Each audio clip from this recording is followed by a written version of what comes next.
रात्री उशिरापर्यंत स्नेहा आणि अजय दोघे फोनवर बोलत होते. आठवड्यापूर्वीच दोघांची ओळख झाली होती.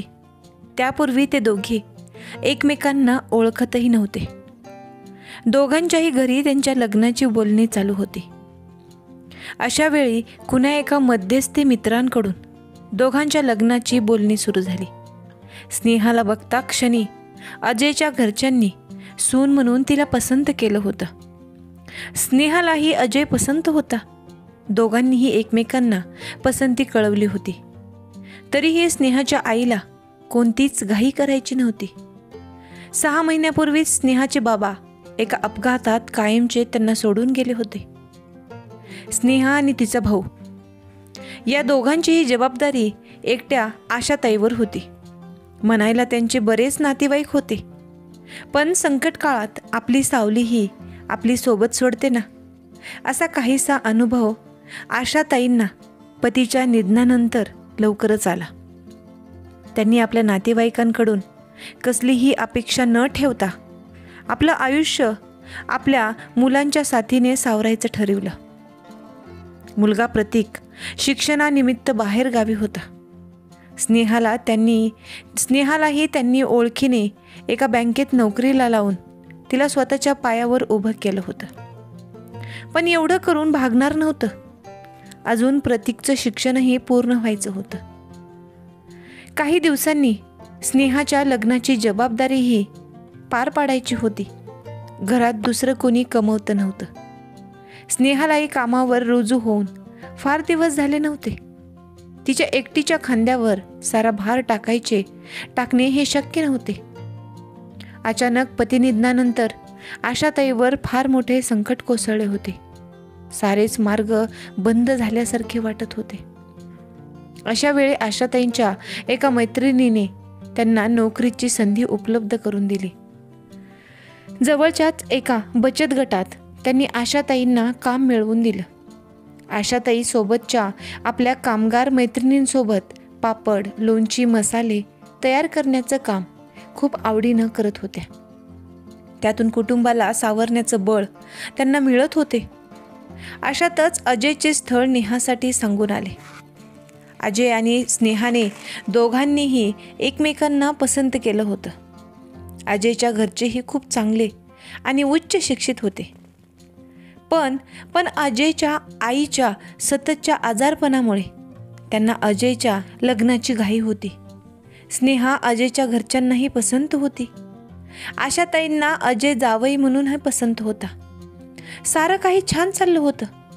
तरीही आशाताईंना स्नेहाच्या लग्नाची घाई करायची नव्हती. सर्व काही कोणत्याही विघ्नाशिवाय पार पडावं असंच त्यांना वाटत होतं. यासाठी कसलीही घाई न करता आधी स्नेहा आणि अजयची पत्रिका पाहायचे ठरवले. अजयच्या घरच्यांना या गोष्टीवर अजिबात विश्वास नव्हता. तरीही त्यांनी आशाताईंना या गोष्टीसाठी मान्यता दिली. आशाताईंनी आपल्या नेहमीच्या गुरुजींना स्नेहा आणि अजयची पत्रिका दाखवली. पण शेवटी आशाताईंची भीती खरी ठरली. पत्रिका पाहून गुरुजींनी हे लग्न ठरवण्यास साफ नकार दिला. पुढे जाऊन हे लग्न टिकू शकत नाही असं स्पष्ट त्यांनी सांगितलं आणि आशाताईंनी या लग्नासाठी पुढे पाऊल टाकू नये असा सल्ला दिला. आशाताईंना गुरुजींचं म्हणणं पटलं होतं.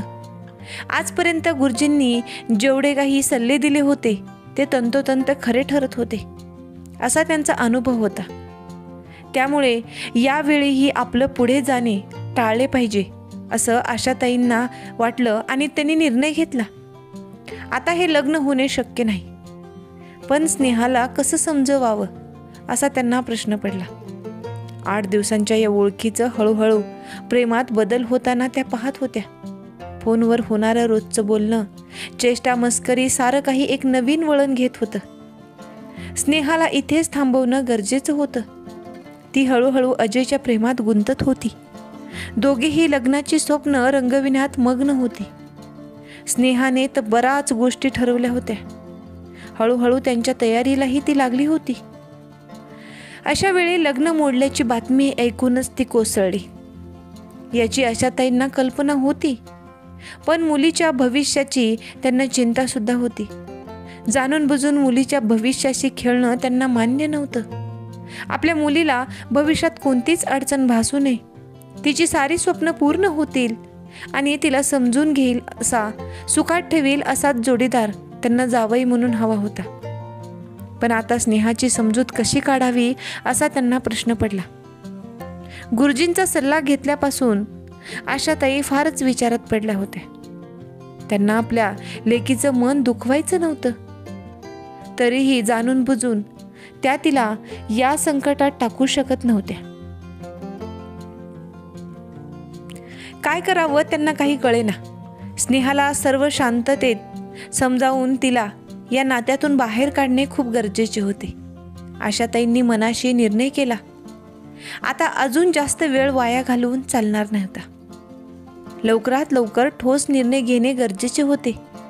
काहीही करून आजच स्नेहाशी या संदर्भात बोलावे असा विचार करून त्या स्नेहाच्या खोलीकडे वळल्या. दरवाजापर्यंत येताच त्या थबकल्या. स्नेहाच्या खोलीतून हसण्याचे आवाज येत होते. स्नेहा कुणाशी तरी फोनवर बोलत होती. बरीच रात्र झाली होती.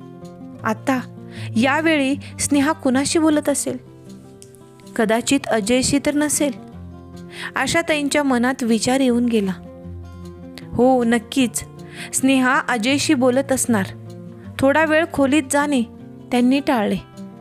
त्या तशाच दरवाजाबाहेर घुटमळत राहिल्या. खोलीतून आवाज येणे बंद झाले तसे त्यांनी दरवाजावर टकटक केली. स्नेहाने हळूच दरवाजा उघडला. आई, तू यावेळी झोपली नाहीस का? स्नेहा म्हणाली. अगं हो, जरा बोलायचं होतं तुझ्याशी. तू झोपतेस का आता? मग उद्या बोलू आपण, चाच पडत आशाताई म्हणाल्या. अगं नाही, आत्ताच अजयचा फोन आलेला. बराच वेळ गप्पा मारत होतो.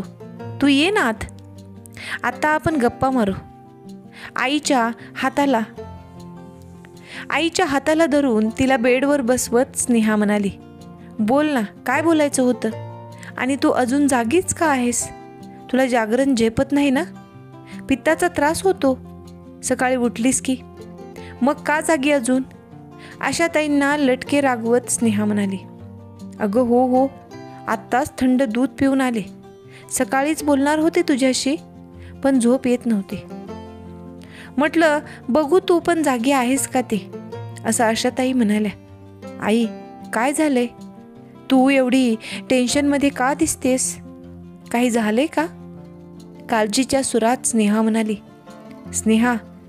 स्नेहा बेटा, तुला अजयशी नातं इथेच थांबवावं लागेल. अजयशी लग्न नाही करता येणार तुला. एका दमात आशाताईंनी आपला निर्णय सांगून टाकला. काय? अगं आई, तू काय बोलतेस? काय झालंय? तू असा अचानक आमच्या लग्नाला नकार का करतेस? आमचं काही चुकलं आहे का? अजय त्याच्या घरचे काही बोलले का तुला?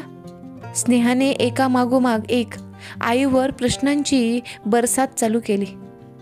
आई अशी अचानक आपल्या लग्नासाठी का विरोध करते हे तिला काहीच कळेना.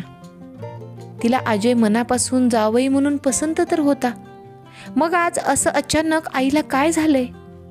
ती अशी का वागते आहे? स्नेहाला काहीच कळेना. आईच्या निर्णयाने तिला फार मोठा धक्का बसला होता. तिच्या स्वप्नांचा क्षणार्धात चुराडा झाला होता.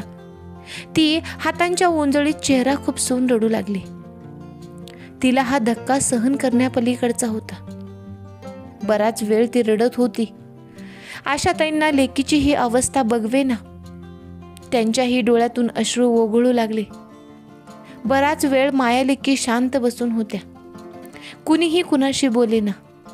स्नेहाचे अजूनही हुंदके फुटत होते. अखेर आशाताईंनी तिची समजूत काढायला सुरुवात केली. हे बघ स्नेहा, मला मान्य आहे, मी तुझं लग्न जुळवायची थोडी घाई केली. खरं तर आधी पत्रिका पाहिल्यावर शिवाय आपण पुढे जायला नकोच होतं. तुझी आणि अजयची पत्रिकाच जुळत नाहीये.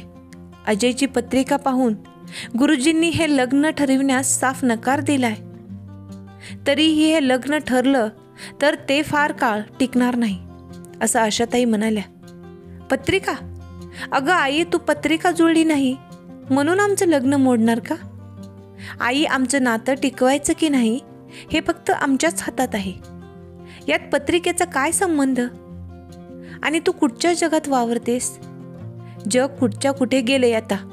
नवीन यंत्र, युग आहे हे, आणि तू अजूनही त्या पत्रिकेत घुटमळतेस. स्नेहाच्या रागाचा पारा आता वाढला होता. स्नेहा, शांत हो. हे बघ, मान्य आहे विज्ञान युग आहे, म्हणून तू आकाशातल्या ग्रहांना तर अमान्य करत नाहीस ना? अगं, वर्षानुवर्ष चालत आलेला अभ्यास आहे हा. ज्या ग्रहांचा या विज्ञानाने अभ्यास केलाय ना, त्यांचा मानवाच्या आयुष्यावरही परिणाम होत असतोच की. मग हे तू का नाकारतेस? लेकीला समजावण्याच्या सुरात आशाताई म्हणाल्या. आई, आम्ही दोघांनीही एकमेकांना पसंत केले, आणि आता तू आम्हा दोघांनाही हे लग्न करायचं नाही. आता आम्ही माघार घेणार नाही. स्नेहाचा निर्धार ठाम होता. नाही स्नेहा, पण मला हे लग्न मान्य नाही. मला तुझ्या भविष्याची काळजी आहे, आणि मी हे सारं काही समजूनही या लग्नासाठी तुला मान्यता देणार नाही. आशाताईंचा निर्णयही पक्का होता. स्नेहाला आईचा खूप राग आला होता. ती रागाने पुटपुटली. आज बाबा असते तर त्यांनीही हाच निर्णय घेतला असता जो मी घेतलाय. स्नेहाचं वाक्य पूर्ण करत आशाताई शांतपणे म्हणाल्या. आई, अजयच्या आईबाबांना पत्रिका वगैरे या गोष्टींवर विश्वास नाही. अगं, तू का? स्नेहा म्हणते. नसेलही, पण माझा आहे. हे बघ स्नेहा, मी आणि तुझ्या बाबांनी कधीही गुरुजींचा सल्ला घेतल्याशिवाय कोणताही निर्णय घेतला नाही. योग्य निर्णय घेण्यासाठी नेहमीच त्यांनी आम्हाला मार्गदर्शन केले आहे, आणि ते काही कुठचे भोंदू बाबा नव्हेत. अनेक गृहताऱ्यांचा अभ्यास केलेले अनुभवी आहेत ते. त्यांचे अंदाज कधीच खोटे ठरत नाहीत. आम्ही हे कधी देवाच्या नावाखाली अंधश्रद्धेला बळी पडलो नाही. जे काही निर्णय घेतले ते पूर्ण खात्रीनिशी आणि विचारपूर्वक, आणि म्हणूनच यावेळीही मी पूर्ण विचार करूनच हा निर्णय घेतलाय. आशाताई म्हणाल्या. आई, प्लीज असं करू नकोस ग. आम्ही दोघांनी खूप स्वप्न पाहिलीत या लग्नासाठी. आता हे स्वप्न तू मोडू नकोस. Please please I. आशाताईसमोर हात जोडून स्नेहा हुंदके देऊन रडत होती. आशाताईंनाही आपल्या लेकीची ही अवस्था पाहावे ना. त्यांच्याही डोळ्याच्या कडा पाणावल्या होत्या, पण तरीही त्यांचा नाईलाज होता. स्नेहा बाळा, शांत हो. कसं समजावू तुला? स्नेहा, मी तुझ्या चांगल्या भविष्याचाच विचार करते. मलाही अजय जावाई म्हणून हवाच होता ग, पण नियतीच्या मनात या गाठी जुळवणं मंजूर नसावं. आशाताई स्नेहाची समजूत काढण्याचा प्रयत्न करीत होत्या. आई, पण असं आमच्या सोबतच का? आम्ही दोघांनी मिळून किती स्वप्न रंगवली होती, आणि आता असं क्षणार्धात स्नेहाचा कंठ दाटून आला. स्नेहा, अशी मोडून जाऊ नकोस. अगं, हा काही जीवनाचा शेवट नाही. आता तर कुठे सुरुवात झालीये. तुला तुझ्या मनासारखा जोडीदार नक्की मिळेल, जो तुला आनंदात ठेवेल, तुझी काळजी घेईल. पण आता अजयशी नातं संपव. अजून वेळ गेली नाही. जे नातं पुढे जाऊन टिकूच शकणार नाही, त्या नात्याला सावरण्यात काय अर्थ आहे? आशाताई म्हणाल्या. स्नेहा बराच वेळ खिडकीतून आकाशातील चंद्राकडे पाहत होती. डोळ्यातून अजूनही अश्रुधारा वाहत होत्या. जणू ती चंद्राशी मुक संवाद साधत होती. आशाताई स्नेहाला मोकळा वेळ मिळावा म्हणून आपल्या खोलीत जाण्यास वळल्या. एवढ्यात स्नेहाचे स्वर कानावर ऐकू आले. आई, एवढं सोपं असतं का आपल्या आवडत्या व्यक्तीला विसरणं? तू विसरू शकशील बाबांना? स्नेहाच्या प्रश्नाने आशाताईच्या मनात जर्र झालं. त्यांनी निमूटपणे दरवाजा लावून घेतला आणि त्या आपल्या खोलीत निघून गेल्या. खरंच खूप कठीण होतं विश्वासाशिवाय जगणं. किती आधार होता त्यांचा मला. प्रत्येक कठीण प्रसंगाला तो धीरानं सामोरे जायचा. तो होता तोपर्यंत कशाची चिंता नव्हती मला, पण त्याच्या निघून जाण्याने अनेक प्रश्नांचा डोंगरच जणू मला उभा राहिला. कोणकोणत्या गोष्टींना एकटीने सामोरे जायचे आशाताईंना कळेना. स्नेहा आणि प्रतीकच्या साथीनं त्या पुन्हा आयुष्याला तोंड द्यायला उभ्या राहिल्या, पण विश्वासची कमी जाणवतच होती. पतीच्या आठवणीने आशाताई व्याकुळ झाल्या होत्या आणि त्यांनी आपल्या अश्रूंना वाट मोकळी करून दिली. सकाळीच आशाताईंनी अजयच्या घरच्यांना आपला निर्णय कळविला. लग्नासाठी नकार ऐकून अजयच्या घरच्यांनाही खूप मोठा धक्का बसला. त्यांनी आशाताईंना निर्णय बदलण्याची विनंती केली, परंतु आता आशाताई माघार घेण्यास तयारच नव्हत्या. त्यांनी आपला निर्णय कळविला. अजयलाही त्यांनी स्नेहाला भेटण्यास विरोध केला. शक्य होईल तेवढ्या लवकर त्याने स्नेहाला विसरावं अशी समजही दिली. अजयने आशाताईंची खूप समजूत काढण्याचा प्रयत्न केला, पण सारंच काही व्यर्थ ठरले. स्नेहाला अजयपासून जास्तीत जास्त दूर ठेवणं गरजेचं होतं. आशाताईंनी स्नेहाला अजयच्या सर्व आठवणी पुसण्यास सांगितले. स्नेहाला आपली आई खूप परकी वाटू लागली होती. आता तिला आईचा खूप राग येत होता. तिने आता आईशी अबोला धरला होता. आशाताईंना स्नेहाच्या रागाची चिंता नव्हती. पुढे येणारा धोका मात्र टळला होता.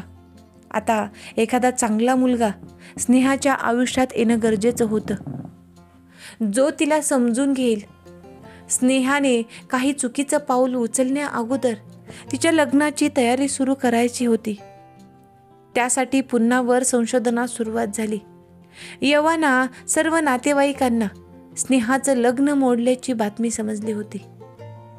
आशाताईंनी आपल्या जवळच्या मित्रमंडळी, नातेवाईक आणि ओळखीच्या लोकांना स्नेहासाठी एखादं छान स्थळ शोधण्याची जबाबदारी सोपवली होती. स्नेहाला मात्र आईचं हे वागणं मुळीच मान्य नव्हतं. काही झालं तरी आता आपण लग्नाचा विचार करायचा नाही असा तिने निर्णय घेतला. पण आशाताईही ही हट्टाला पेटल्या होत्या. काही झालं तरी स्नेहाचा एखाद्या चांगल्या मुलाशी लग्न ठरवून तिला सुखी संसार मांडून द्यायचा असा त्यांनीही निर्धार केला होता. अखेर या विषयावर दोन्ही मायलेकी मैदानात आमनेसामने सज्ज झाल्या आणि एका नवीन शीतयुद्धाला सुरुवात झाली. लग्न मोडल्यापासून स्नेहाने आशाताईंशी बोलायचं सोडलं होतं. आशाताईंनाही आता स्नेहाचा हा अबोला सहन होत नव्हता. आपल्या या निर्णयामुळे आपली लेक आपल्यापासून दुरावणार तर नाही ना, अशी त्यांना भीती वाटत होती. आत्तापर्यंत आपण स्नेहाशी आई या नात्याने वागत आलो, पण आता तिच्याशी एक मैत्रीण म्हणून तिला समजून घ्यायचं असं त्यांनी ठरवलं. स्नेहा जरी त्यांच्याशी तुटक वागत असली तरी त्या मात्र तिच्याशी झालेल्या साऱ्या गोष्टी विसरून पुन्हा पहिल्याप्रमाणेच मोकळं वागण्याचा प्रयत्न करत होत्या. अधूनमधून स्नेहाची चेष्टा करून तिला हसविण्याचा प्रयत्न करत होत्या. मध्येच तिला तिच्या लहानपणीच्या गोष्टी आठवून सांगत होत्या. पण स्नेहा मात्र त्यांच्या या साऱ्या गोष्टींकडे जाणीवपूर्वक दुर्लक्ष करत असे. लवकरच प्रतीकच्या परीक्षा संपून तो घरी येणार होता. ही बातमी समजताच दोघीही खूप खुश झाल्या. कधी एकदा प्रतीक घरी येतोय असं दोघींना झालं होतं. आईशी अबोला असला तरी प्रतीक येतोय हे कळताच स्नेहा खूप खुश झाली. तिला समजून घेणारा तिचा हक्काचा मित्र येणार होता. स्नेहा खूप खुश होती. प्रतीक स्नेहापेक्षा वयाने 2 वर्षांनी लहान होता, पण तरीही स्नेहाला त्याचा खूप आधार वाटायचा. दोघांमध्ये वेगवेगळ्या विषयावर भांडणं होई, कधी छान गप्पा रंगायच्या. दोघांनाही एकमेकांशिवाय करमत नसे. स्नेहा आतुरतेने प्रतीकची वाट पाहू लागली होती. अखेर तो दिवस उजाडला. प्रतीक येणार म्हणून आशाताई आणि स्नेहाने जय्यत तयारी केली होती. दोघीही खुश असल्या तरी दोघींमध्ये अबोला अजूनही तसाच होता. आशाताईंनी स्नेहाला थोडा वेळ द्यायचे ठरवले.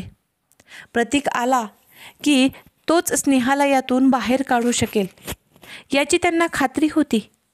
दोघेही प्रतीकची आतुरतेने वाट पाहू लागल्या. एवढ्या दरवाजासमोर टॅक्सी येऊन थांबली. आपल्या बॅग सांभाळत प्रतीक त्यातून उतरला. बऱ्याच महिन्यांनी दोघी प्रतीकला पाहत होत्या. आशाताई तर त्याच्याकडे पाहतच राहिल्या. प्रतीक आता हुबेहूब त्यांच्या वडिलासारखा दिसत होता. तीच देहयष्टी, तोच चेहरा, जणू काय समोर विश्वासच उभा होता. ती तल्लीन होऊन प्रतीककडे पाहू लागली. बराच वेळ हातात ओवाळणीचं ताट घेऊन उभ्या असलेल्या आपल्या आईला प्रतीकने घट्ट मिठी मारली. तशा आशाताई विचारातून बाहेर पडल्या. त्यांनी प्रतीकला मायेने जवळ घेतलं आणि त्याच्या डोक्यावरून हलकेच हात फिरवला. आता त्याला ओवाळून आत घेणार आहेस की बाहेरच असा उभा करणार आहेस? रागानेच स्नेहा म्हणाली. तशी प्रतीक आणि आशाताई हसू लागल्या. प्रतीकने चेष्टेने स्नेहाचे गाल ओढले आणि ती मोठ्याने हसवायला लागली. स्नेहाने मग रागाने हातातील भरलेले पाण्याचे भांड प्रतीकच्या डोक्यावर ओतलं आणि ती धावतच पळत पळाली. प्रतीकही तिच्या मागोमाग धावत पळत सुटला. आशाताई मात्र आपल्या मुलांकडे कौतुकाने डोळे भरून पाहत होत्या. जेवणाच्या टेबलावर आपल्या आवडीचे मेनू मांडलेले पाहून प्रतीक खूप खुश झाला होता. जेवण पाहूनच त्याच्या पोटात कावळे ओरडू लागले. हात पुसत तो जेवायला बसला. वा आई, आज सगळेच माझ्या आवडीचे पदार्थ बनवलेस. खूप दिवसांनी आज मी मनसोक्त पोट भरून जेवणार आहे. दररोज ते मेसचं जेवण अक्षरशः कंटाळा येतो. मी किती मिस करतो तुझ्या या हातच्या जेवणाला माहीत आहे, प्रतीक म्हणाला. हो राजा, म्हणूनच आज सगळं काही खास तुझ्या आवडीचंच बनवलंय, आशाताई म्हणाल्या. वा, म्हणजे मी काहीच केलं नसेल ना? सगळं काही एकटीनेच केलंय जणू. सगळा कौतुक सोहळा एकटीच्याच नावावर, फणकारात स्नेहा म्हणाली. स्नेहाचा रुसवा पाहून प्रतीक आणि आशाताई दोघे एकमेकांकडे पाहून गालात हसले. अरे बापरे, म्हणजे एवढे सगळे पंचपक्वान्न तू एकटीने केलीस की काय? स्नेहाची छेड काढत प्रतीक म्हणाला. उगाच हसू नकोस. मी असं कुठे म्हणाले? सगळं काही मी केलं नसलं तरीही समोरची कोशिंबीर, बाजूच्या ताटातले पापड आणि या ग्लासातलं पाणी हे भरण्याचं काम तूच केलंस ना? स्नेहाचा वाक्य पूर्ण करत प्रतीक चिडवत तिला म्हणाला. तशी स्नेहा अजूनच फुगली. प्रतीकनेही मग आपल्या ताटातील एक गुलाबजामुन उचलून स्नेहाच्या तोंडात कोंबला आणि तिच्या गालाचा एक गालगुच्चा घेतला. अखेर हसत खेळत जेवणाचा कार्यक्रम पार पडला. आल्यापासून मात्र आईच्या आणि स्नेहाच्या वागण्यातील बदल प्रतीकच्या लक्षात यायला वेळ लागला नाही. दोघींच्या वागण्यातील अबोला प्रतीकने ओळखला. स्नेहा त्याच्यापेक्षा मोठी असली तरीही तिचा हट्टीपणा तो ओळखून होता. स्नेहाला काही विचारलं तर ती काही सरळ सांगणार नाही. त्यापेक्षा आईशी बोलावं असा विचार करून प्रतीक स्वयंपाक खोलीत गेला. आशाताई स्वयंपाकघर आवरण्यात गुंतल्या होत्या. प्रतीकने मागून हळूच आईला हाक मारली. तुला काही हवंय का प्रतीक? आशाताई म्हणाल्या. अगं, खूप दिवस झाले तुझ्या हातचं केसांना मालिश करून. आज देशील का करून? प्रतीक म्हणाला. अरे एवढंच ना, देते की. त्यात एवढं विचारायचं काय? थांब, थोडं तेल गरम करून घेते आणि मग येते. मस्त मालिश करून देते. प्रवासाने आलास ना, मस्त मालिश केलं ना की छान झोप येईल. आलेच मी, आशाताई म्हणाल्या. एका वाटीत थोडं तेल गरम करून त्या प्रतीकच्या खोलीत आल्या. प्रतीक त्यांच्या समोर डोळे बंद करून शांत बसून राहिला. आशाताई बराच वेळ त्याच्या केसांवरून मायेने हात फिरवत होत्या. अरे काय ही केसांची अवस्था केलीस? किती वाढलेत आणि वेळेवर तेल लावत नाहीस का तू? कसे कोरडे पडले ते? प्रतीक बाळा, केसांना वेळेवर तेल लावलं ना की डोकंही शांत राहतं, अभ्यासात लक्ष लागतं. अशी केसांची हेळसांड करत जाऊ नकोस, आशाताई म्हणाल्या. हो ग आई, पण दिवसभर वेळ सगळा कॉलेजमध्ये आणि अभ्यास यातच जातो. मग रात्रीही लक्षात राहत नाही, झोपतो मग तसाच.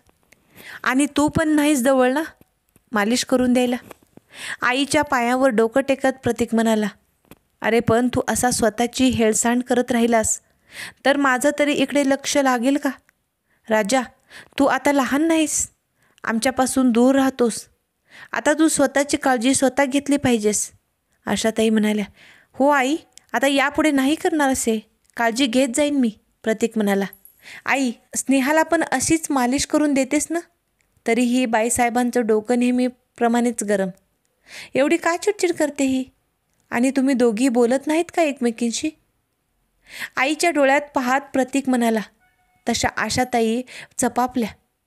आशाताई आणि स्नेहामधला हा दुरावा नष्ट होईल का? आशाताईंनी घेतलेला निर्णय योग्य होता का? पुढे स्नेहासाठी ते चांगलं स्थळ शोधू शकतील का? स्नेहा अजयलाही विसरू शकेल का? आणि आपल्या पुढच्या लाईफमध्ये मूव्ह ऑन करू शकेल का? हे सगळं आपल्याला प्रश्न पडले असतीलच. हे सगळं पाहण्यासाठी, हे जाणून घेण्यासाठी आपल्याला पुढचा एपिसोड पाहावा लागेल. हा भाग तुम्हाला कसा वाटला ते कमेंट करून सांगायला विसरू नका. हा भाग तुम्ही शेवटपर्यंत पाहिलात त्याबद्दल तुमचे एक मनापासून खूप खूप खूप धन्यवाद. असेच नवनवीन व्हिडिओ पाहण्यासाठी व्हिडिओला लाईक करा, शेअर करा आणि आपल्या चॅनलला नक्की सबस्क्राईब करा. लवकरच भेटूया त्याच्या पुढच्या भागासोबत. तोपर्यंत धन्यवाद.